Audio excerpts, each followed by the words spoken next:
they have completed module C. Now they are completing module A, then B, and then they will cover the module D. Okay, so you do not have to worry about it.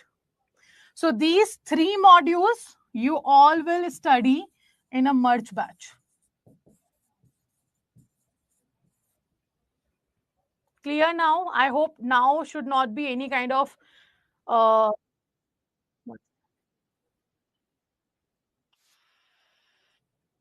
sorry for this sound. Okay, see, so this is what I have told you already in the last class. This will be merged, the 3 modules will be merged, but the C module I will complete differently in the batch 3, second, third, and fourth. Don't worry about it. And if you guys want, like right now you want to study module C, you can go and check the recorded video. It's up to you. If you want to join the live class will be there for the module C. And if you want to complete your syllabus a little early, you can watch the recorded video also. That's up to you. But the live classes for module C will be available in the batch second, third, and fourth. Chalo, let's continue. So this is what we have discussed about economy. And now the economy has divided into 2 branches. That is macroeconomics and microeconomics. So microeconomics is the study when you study the individual, and macroeconomics means the study of whole. So you can see here, Mr. Ragnar Fritsch coined this particular term, that was macro and microeconomics. So branches of economics was defined by him only. Okay, and you can see here microeconomics, which focuses on individual people and businesses. It focuses on what? It focuses on individual business and individual people and business. That's the microeconomics. Now, what is macroeconomics? Macroeconomics means which concentrate on the behavior of the economy as a whole, on the behavior of an economy as a whole. So macroeconomics talks about the aggregate economy, everything in the economy. But microeconomics talks about the individual people, individual business. Clear?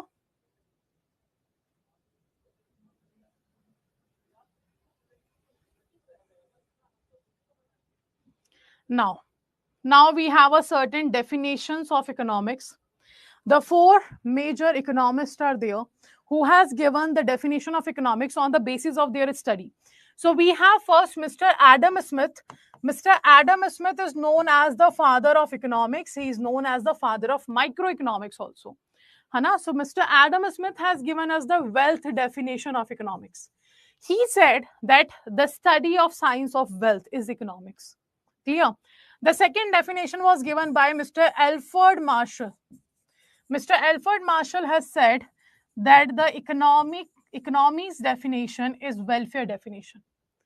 So in the ordinary business of mankind, what you are doing, in the ordinary business of a mankind, what you are doing, what you are providing to the people for their welfare services, that is economics. Third, we have Mr. Leon Robbins. According to him, the definition of economics is scarcity. The definition of economics is what? Scarcity. Scarcity means the limited resources. So he said after having a limited resources, still you are capable of fulfilling the needs of the people. That is known as your economics. The fourth one we have that Mr. Paul Samuelson. According to him, he has given the growth definition of economics. It means you are capable of fulfilling the needs of the people by certain allocation of the resources. But what are the other patterns of using the resources you have that will in the future will give you the growth? That will in the future will help you to grow your economy. Like for example, we have 10 people, we have 8 products. So somehow we find out a certain way that 8 products will be distributed among the 10 people. But what if in the future, so right now you have managed the demand and supply in the economy. But what in the future if people are asking for 100 products and you have only 50 products?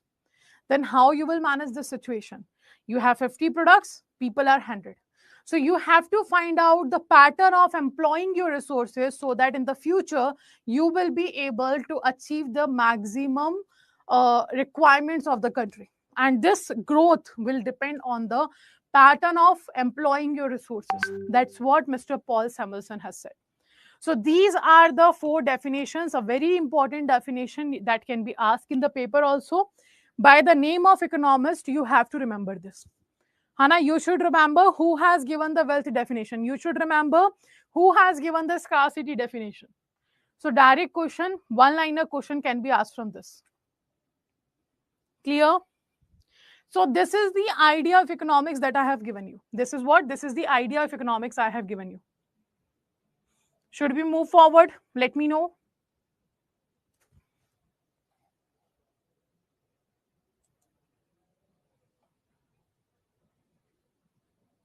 Those who are watching us on YouTube, do let me know, is that everything okay? Clear. Now let's just start with the first chapter of Indian economy, Indian financial system. So we have discussed the basic of economics, so that in your mind it will be clear what this economic subject is that we have discussed. Now we are starting with the evolution of Indian economy, in which you can see the certain data you have to remember. And I have told you earlier already, the module A and B will cover the first theory part. Theory part means the definitions of macroeconomics, economics, all these definitions you have to remember. The second part is data-based question. And the data-based question, you have no option. You have to mug up the data, right? So now here, evolution of Indian economy we are talking about. So at a time of 1600 AD or 1000 AD, if I talk about, India and China used to contribute half of the global GDP. So this data has been given by whom? Mr. Angus Madison data has been given. And according to him, India and China contributed 50.5% of the global GDP. That in the 1000 AD. Okay. And now what is GDP? GDP means the gross domestic product, the production that has been done within the geographical boundary of a goods and services in a financial year. So the money value of all final goods and services that has been produced within the geographical boundary of a country. Wherever you study the domestic product, just understand that it will be done within the geographical boundary of a country. The domestic product means geographical boundary.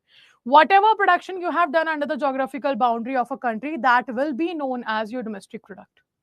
That will be known as what? Your domestic product. Clear? Yes or no?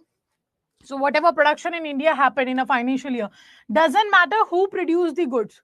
It should be produced within the geographical boundary of a country. That's what we need. So the production by Indian or foreigner doesn't matter, but it should be done within the geographical boundary of a country. And the money value of this production is known as your GDP. And India and China both together used to provide half of the global GDP in the 1000 AD. After that, in 1600 AD, they both used to cover 52% of the global GDP. But after that, the China's share started declining and India's shares just started increasing. So you can see 29% was China, 23% was India, and then China's GDP share had declined while India has risen by 24.4% of the world output. So this is the contribution of the world's two biggest economies, that is India and China, we are talking about. Clear? Now next. Next data. So at the British colonism, they altered the dynamics. And by 1820, India's share had plummeted to 16.1%. So we know now how Britishers ruled us and how they took advantage of India in context to exploiting the raw material, in context to exploiting the labor force of the country, in context to the drained wealth from the country. What is drained wealth? The wealth of India used to be transferred or used to be remitted to the Britain. That's the drained wealth situation of the country. And this used to happen in the country, and that's why you can see from 24.4% to India reached to the 16.1% because of the British colonialism started. Now in 2021, the latest data that has been given by IIBF in the book, IMF International Monetary Fund has said that India's contribution in the global GDP now is 7.3% only. In which financial year? In 2021, India reached to 7.3% contribution under the global GDP.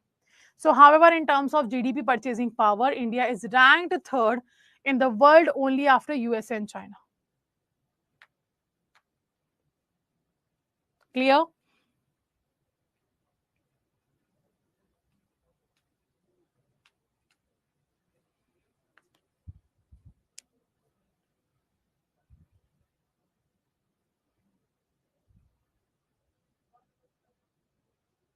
So these are the data. Now, what is IMF? Let's understand that. So you also have a chapter, international organization. You have to study in this IEIFS subject only. But in the short, I will let you know IMF is the international organization which help its member countries to give them the consultancy to advise them how to utilize the funds, or what should be the financial conditions, or what should be the financial decisions of their country should they have to take. And in the case of crisis, in the case of balance of payment crisis, in the case of recession, the IMF helped the member country by giving its funding and telling it what should be done in the economy to overcome this crisis situation. Okay, and India is the founding member of IMF. IMF is also known as a twin sister organization of World Bank, right? So IMF provide loan at the time of economic crisis, BOP crisis, you can say, to the member countries of it, right? And the IMF has given the data that India's contribution is this. And in terms of purchasing power parity, GDP purchasing power parity, India is the third largest country, after whom US and China. Clear? And if we talk about India, India is the fastest growing economy in the world right now. Okay. So you can see today India is one of the world's fastest growing major economies. India's economic performance during the British Raj were dismal, and the British East India Company ignored the industrialization in the nation. And infrastructure was created not to industrialize India, but to exploit its raw material, like uh, railway infrastructure. The railway infrastructure introduced in India by the Britishers. So they haven't introduced the railway system or this infrastructure just to provide India a development. No, they have done that so that they will be able to take the raw material from India to Britain. So they have not done industrialization of the country. They have not developed India in any sense. They used to exploit every situation. They used to exploit the laborers at the very low wages. They used to take raw material from India. They used to take that raw material to Britain. And from there, they used to make the finished goods and sell that goods in India at a higher prices. So they have done the infrastructure development in the country, but not to industrialize the country. They have just done to exploit its raw material. So when India gained independence, the administration of the time had a significant challenge in systematic organization of the country. And what happened now? What happened here after independence? Hana, what happened? Let me tell you. So if we talk about 1600 AD, the India's share in global GDP and the second global trade were different. Global GDP and global trade were different. Like India used to contribute 23% in the global GDP in 1600 AD. Okay. And that in the global trade, 33% was contribution of India. This is only for India. Okay, what happened in 1947? We got the independence. And we reached to 3% contribution in the global trade and global GDP. So this is how Britishers exploit the Indian economy in form of resources, in form of finances, in form of labors, in form of everything. So the global contribution of India in the global GDP that declined to 3%, and the trade also declined to 3%. And if I talk about the growth in the per capita income, what is per capita income? This is very important data. You have to remember that. Like what was the India's contribution in 1600 in GDP and in trade, and what was at the time of independence. This you have to remember. Let me know what is per capita income. PCI stands for per capita income. Hello, Soni ma'am. Good evening. Let me know what is per capita income.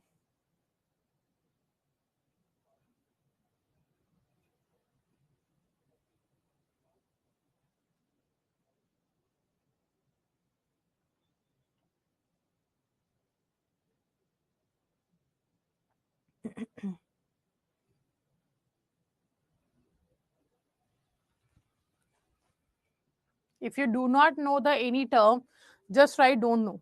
We do not have to waste our time. So if you do not know any term, just write don't know, so that we will continue the session by explaining the topic. What is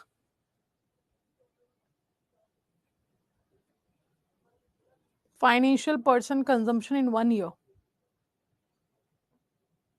National income by people. What about rest?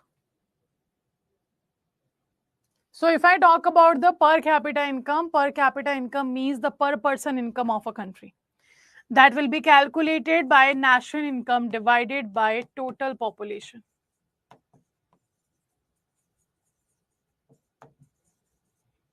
Per capita income equals to national income divided by total population. Okay, it means what earning of per person is there. Hello Krishna sir, how are you? So this is what we are talking about, per capita income. The national income will be divided by the total population of a country, right? Now the per capita income from 1680 to 1947, the India's growth in per capita income was only 12%. How much percent? 12%. But the Britain's per capita income growth was around 55%. So you can easily understand now here where the funds of India went. Okay. So this is what India's situation was after the British East India Company has been seen or working in the country. This is how they have taken advantage of the country. Now, the next is, according to World Bank, the economies has been defined in a certain category. Now, first of all, let's understand what is World Bank, and then we will discuss the rest. Hello, Sandeep sir. Good evening. So what is World Bank? World Bank is an international organization. It helps its member countries in poverty reduction, in reconstruction of the country. Uh, Apart from that, helping the country to develop also. So that's what the World Bank does. But World Bank has its own 5 other institutions who are working with the World Bank.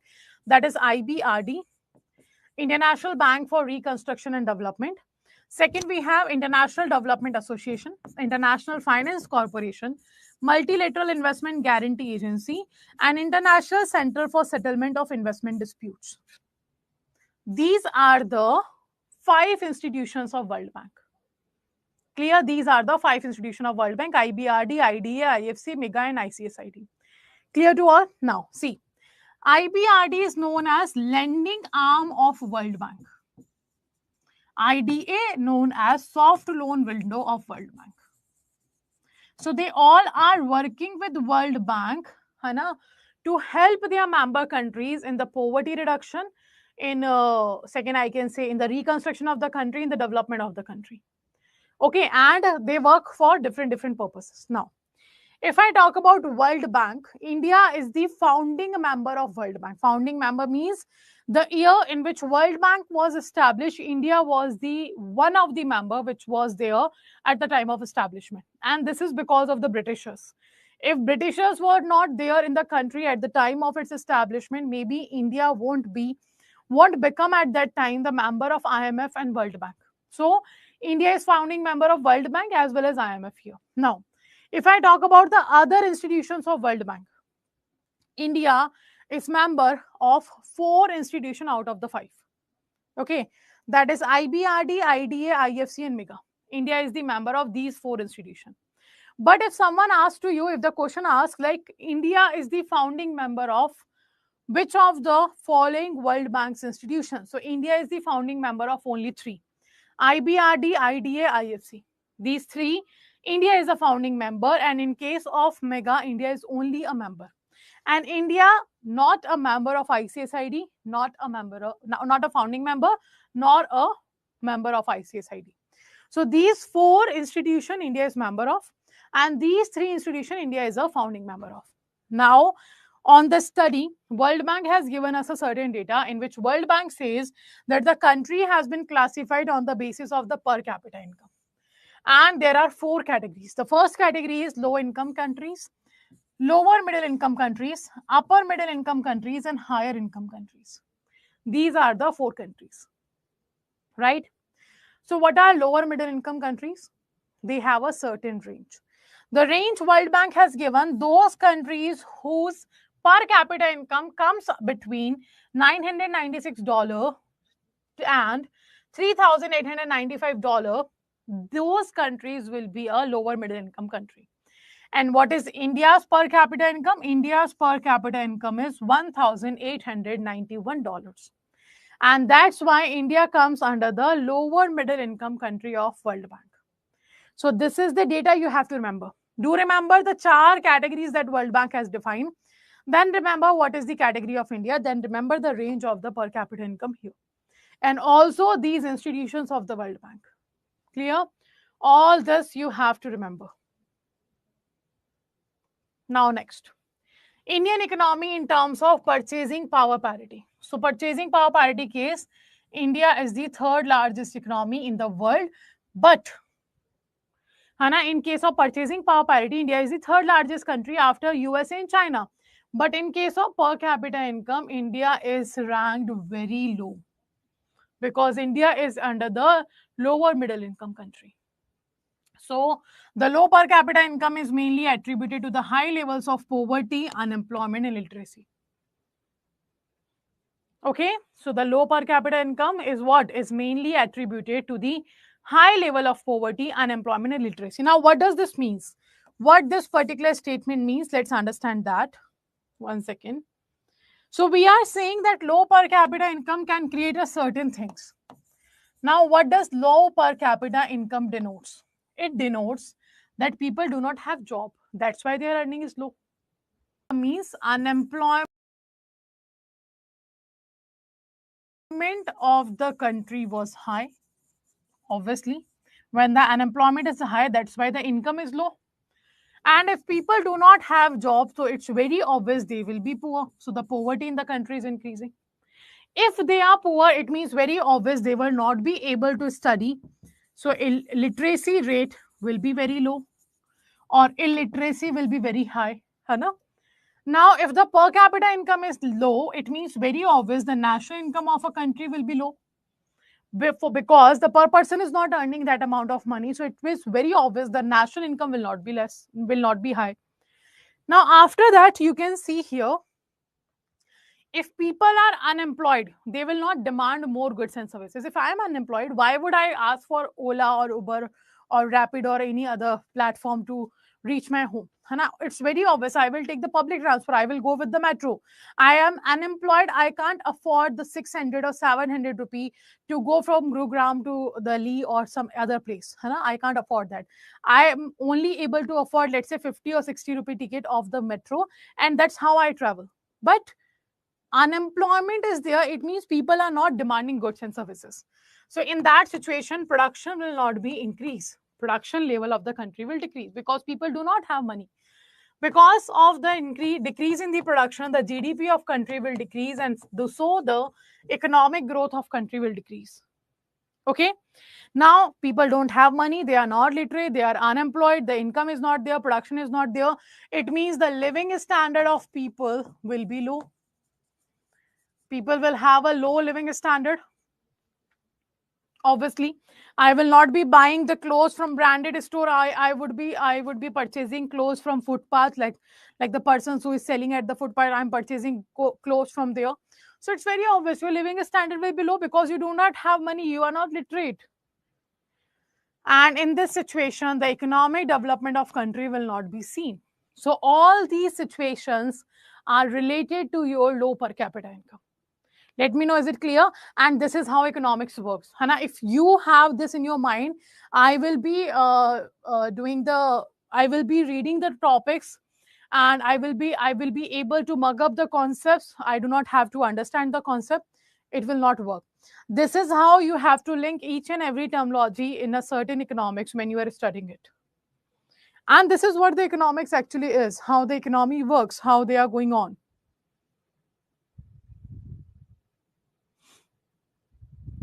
Let me know, is it clear?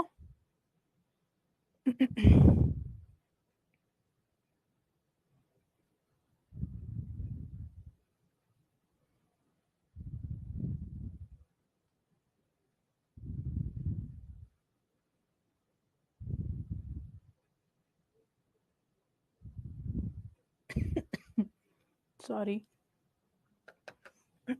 Clear to all? Any other doubt?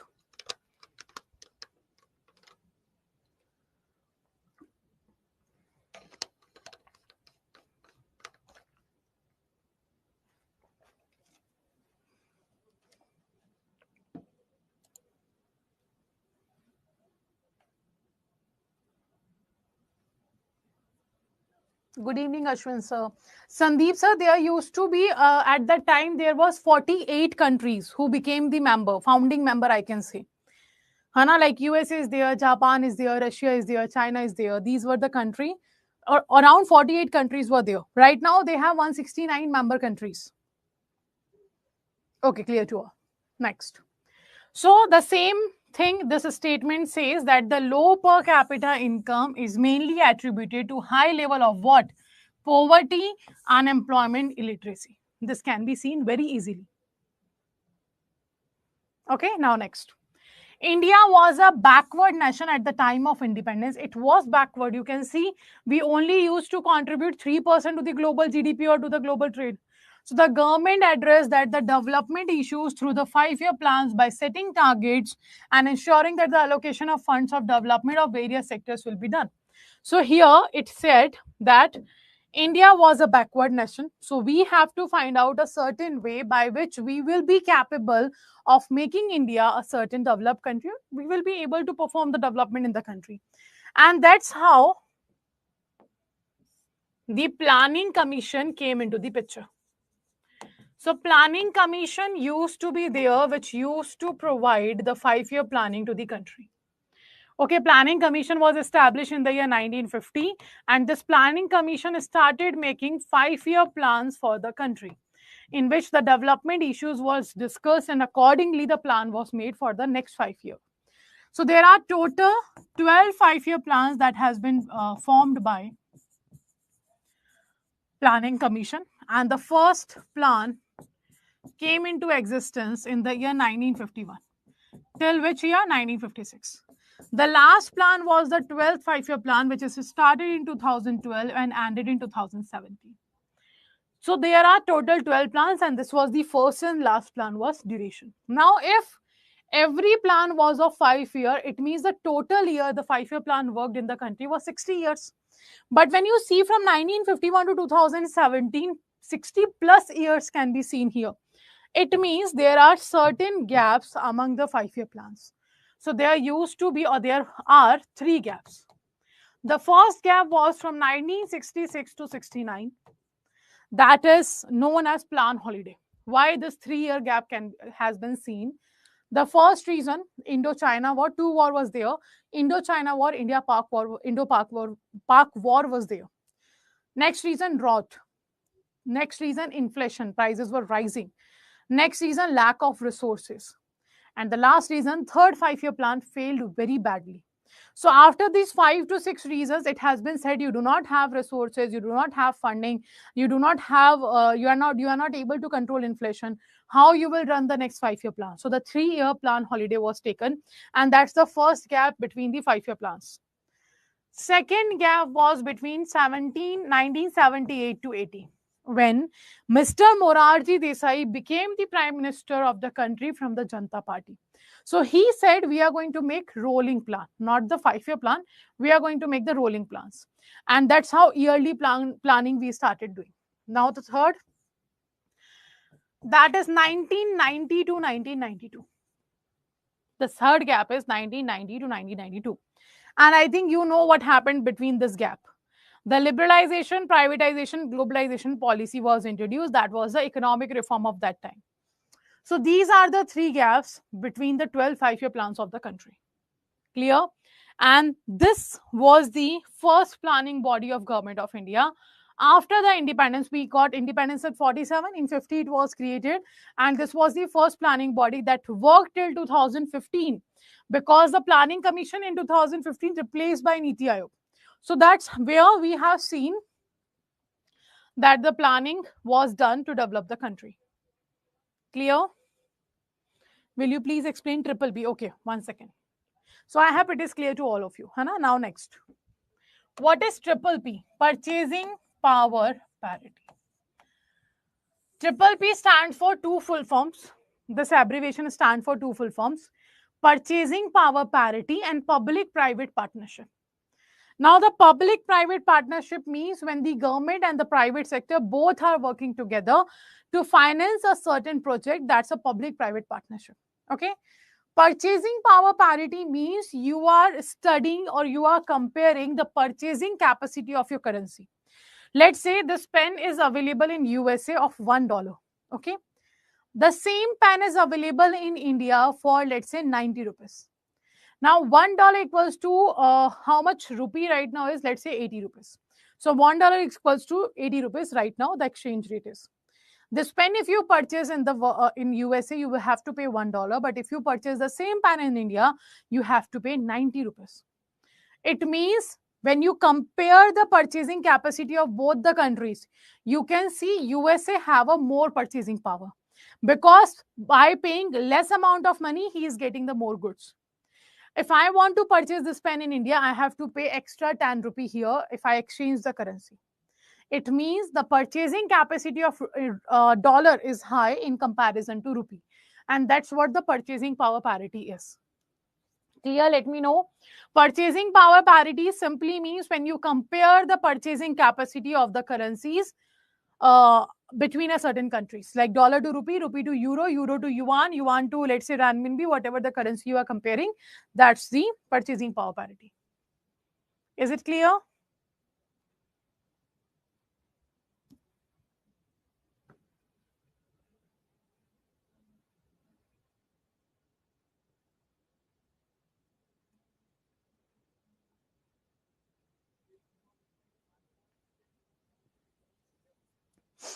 Okay, next. Next, we have a number of factors that influence the nature and characteristics of Indian economy. Hana, we have a number of factors that influence the nature and characteristics of Indian economy. Like the first, low per capita income. In India, we have a low per capita income, obviously. We have a rapid population growth. Acha, in case of or in context to population, India is at what rank in the world? In context to population, India is at what rank in the world?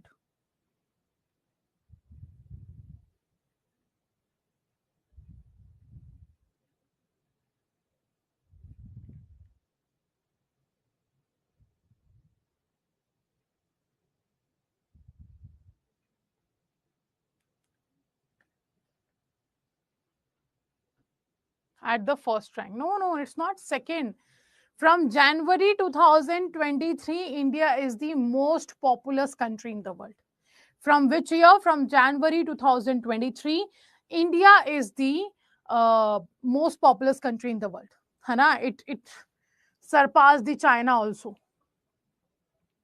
So that's not a proud moment for us, but still we have to remember this data that India is the most populous country. So rapid population growth is going on. Next. A high rate of unemployment is there, obviously. Achha, what is unemployment? Let me know what is unemployment. Now we have underemployment situation and discussed unemployment situation. So you have to tell me what is unemployment. I will tell you what is discussed unemployment.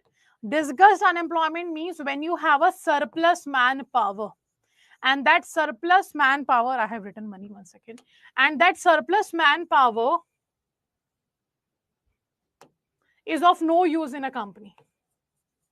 It means it doesn't matter if that surplus manpower stays in the company or not, your work, your productivity will not be affected. That's the discussion employment. Let's say in Adda 24/7, we have 3 faculties of IE IFS, but we have only one batch. We have only one batch, but we have a 3 faculties in the Adda 24/7. Now what happens? Only one faculty will teach in a batch. Now, the other 2 faculties are what? They are surplus manpower. They have a job, but still they are unemployed because their productivity is 0. If companies send them on a leave for 2 months, it will not affect any kind of productivity of a company. That is what the discussed unemployment is. And what is underemployment? Underemployment situation is the situation in which what actually you deserve to, you have to settle for the less comparatively. Let's say you are able, you have done the MBA or certain degree you have, but still you have to settle for a less job or less level of job as per your skills. That is known as underemployment. Hana, and unemployment means you are saying not employed. Okay. It's very obvious. Unemployment means you are not employed, but how, what you can say, how you can say that this person is unemployed. Let's say I am unemployed, but I haven't completed my graduation. I am still in the second year of my graduation. Can you say that I am unemployed? Jobless, okay, not having any kind of employment, okay. Someone is eligible, literate, he wished to do the job, but there is no job available for him. Very good, Vinod. So acha, answer me this. I am a undergraduate student. I am in the second year. So can you say that I am unemployed? Yes or no? The second year student of a college will be known as unemployed or not? Some are saying no, some are saying yes. People educated but no opportunity. Acha, why no? Isn't the second year student is capable of working? If you have heard about MTS paper that SSC conducts, CHSL paper that SSC conducts, that's for the students na, of 10th and 12th class students.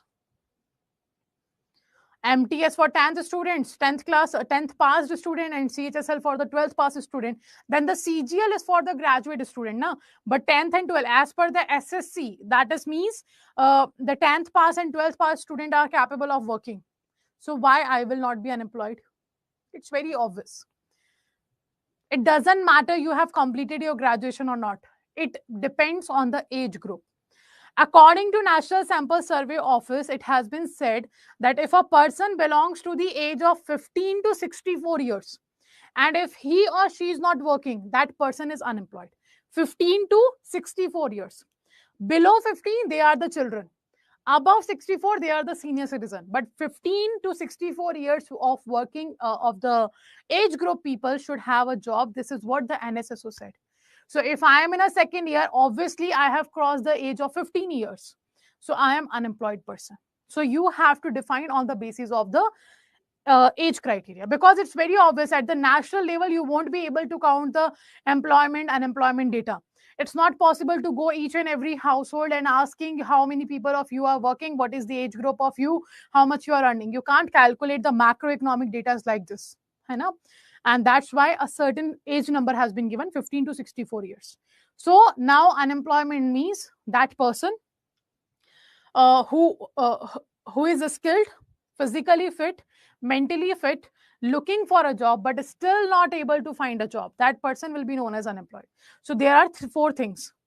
Person is skilled, physically fit, mentally fit, looking for a job but not able to find any job. That person will be known as unemployed. The situation will be known as unemployment.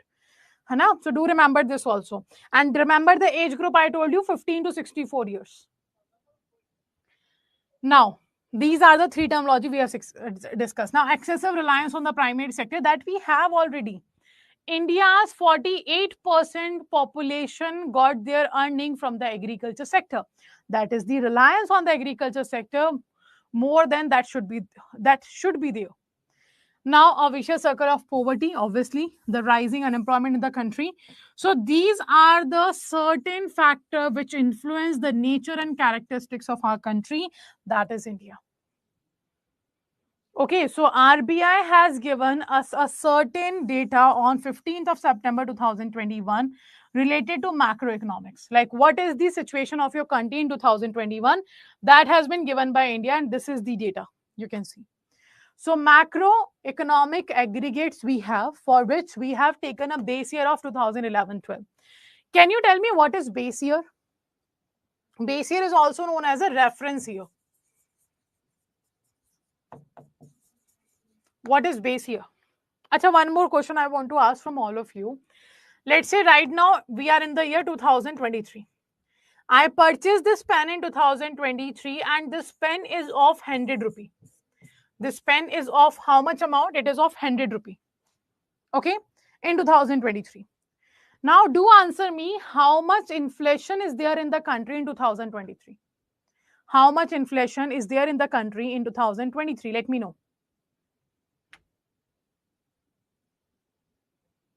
Can you answer this question? I am purchasing this pen in 2023 of 100 rupee. How much inflation has been raised? Inflation is means rise in the prices of goods and services.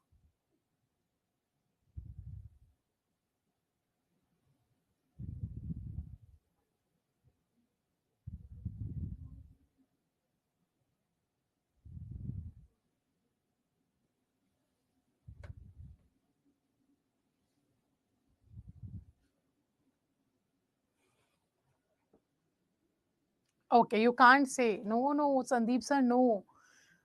My question is different, na? Don't give me the current data. I'm asking in context to this question I have asked you.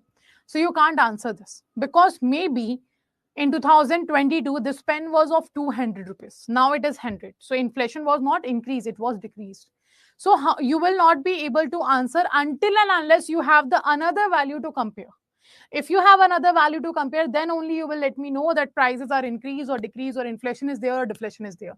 And that year by which you compare the prices or the compare the data, that year is known as base year, or you can say a reference year. And the reference year is 2011. And these are the macroeconomics data that RBI has given. You can see population, gross value added, net taxes, GDP, consumption of fixed capital, net domestic product, primary income, gross national income, net national income, other current transfers from rest of the world, gross national disposable income, net national disposable income, gross savings, net savings, gross capital formation, net capital formation, per capita GDP, per capita GNI, per capita NNI, per capita GND, per capita PFCE. These are all macroeconomics data. And all the data has been given to you by a sampling method, because it's not possible to go in an individual household and ask for the income, employment, unemployment, etc. Okay. And one good thing is this, that you do not have to memorize this data. You do not have to worry about it. Hana, what you have to remember is simply the macroeconomics aggregate data was calculated on the base year, that was 2011-12. You do not have to remember this data. Okay.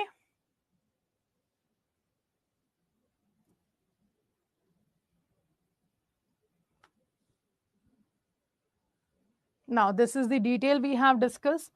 Now, India is agriculture-based economy or not? India is a industry-based economy or not? Or a, what we can say, service-based economy or not? That we are going to cover tomorrow. This we are going to cover tomorrow. Today, we are going to end the session here only. Now, let me know if you have any doubt in today's session. Let me know that. Also, those who are watching us on YouTube, first of all, this is the last demo is available for all of you. From tomorrow onwards, no demo will be available on YouTube. Okay. Now, if you want to enroll in a particular batch, what you can do, just download the Adda 24/7 application and go to the JAIIB CIB section here. So right now, 81% discount is going on. You can use a code JC80 and you will get 80% discount. So you have to go to the JAIIB October 2023. So this is the Mahapack with the double validity 81% discount, and this is your batch started from 4th August.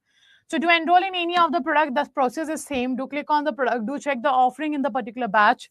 If you find any kind of problem at the time of registering yourself, at the time of enrollment, you can call on this number and then click on the buy now option. When you click on the buy now option, you have to enter a code that is JC80, you can see here. And if you want to get 1% additional discount, what you have to do, you have to just purchase the batch from Adda 24/7 application and 1% additional discount. After this, 1% additional discount will be available for you in the application. And this is the Mahapack 6+6 validity will be there in the Mahapack 2.0. Live chat is working. I did it private, but it is working. Don't worry about it. Disgust unemployment means surplus manpower. You have a less work, but more employee you have hired for the particular work. That's the surplus manpower means. Clear? JMM, I will do that today. Promise. I promise. I will do that today. Without uploading that, I will not sleep today. I will do that today. Okay. So this is how you can enroll. And we are going to cover the rest part of the topic of evolution of Indian economy tomorrow. So do not forget to join the class same at the 7 p.m. But the class will not be available on YouTube. It will be only available on application. Okay. So let's end the session here. Thank you all for joining the session and take care. Have a good night. And if you have joined the proper batch, the detailed batch, do remember that PPB English medium classes I am taking in the morning from 7:30 a.m. to 9 a.m. So do join the PPB sessions also. Hana, if you have taken only Indian economy batch, that's okay. This will be the timing for Indian economy. But if you haven't taken a Sankalp selection JIIB batch, in that situation,